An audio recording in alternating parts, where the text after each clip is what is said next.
जनपद पंचायत मवई क्षेत्र क्रमांक 15 इंद्रिय भीम डोंगरी मनोरी से जनपद सदस्य पद हेतु लोकप्रिय, ईमानदार, कर्मठ, जुझारू, योग्य, लगनशील, सरल प्रत्याशी आनंद सिंह राठौर अंतु के चुनाव चिन्ह ब्लैक बोर्ड पर मुहर लगाकर भारी मतों से विजय बनाएं और अपने क्षेत्र का विकास कराएं। चलो संगी जहुरिया भाई मन, चलो काका काकी दाई मन, चलो संगी जहुरिया भाई मन, चलो काका काकी दाई मन।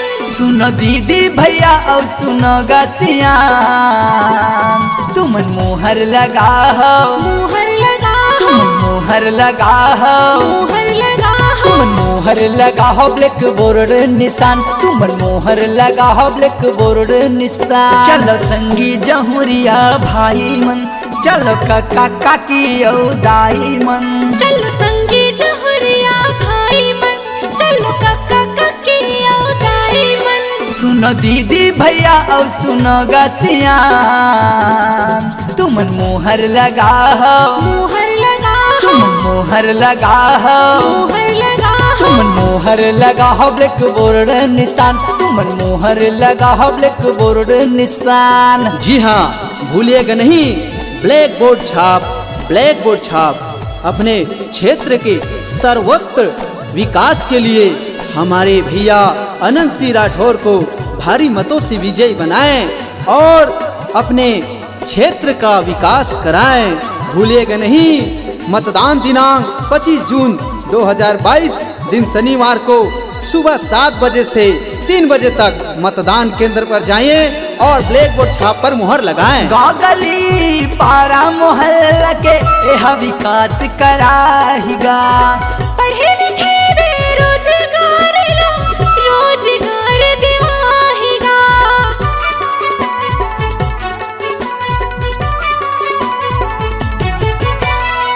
गाँव गली पारा मोहल्ला के यह विकास कराएगा, पढ़े लिखे बेरोजगार लोग रोजगार दिवाएगा। चलो संगी जहुरिया भाई मन, चलो काका काकी दाई मन, चलो संगी जहुरिया भाई मन, चलो काका काकी दाई मन।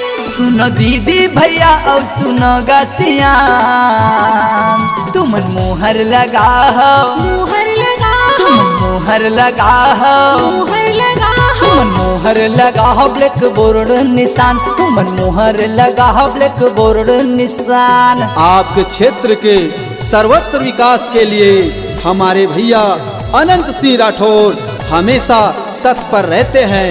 तो भूलिएगा नहीं, ब्लैक बोर्ड छाप पर मुहर लगाएं और हमारे भैया को भारी मतों से विजय बनाएं।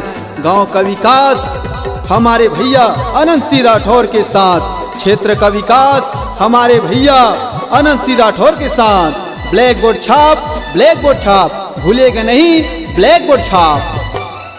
25 जून दिन शनिवार के मोहर सबला लगाना है, आनंद सिंह भैया के ब्लैक बोर्ड निशान है, फिर मिलके हमला जिताना है।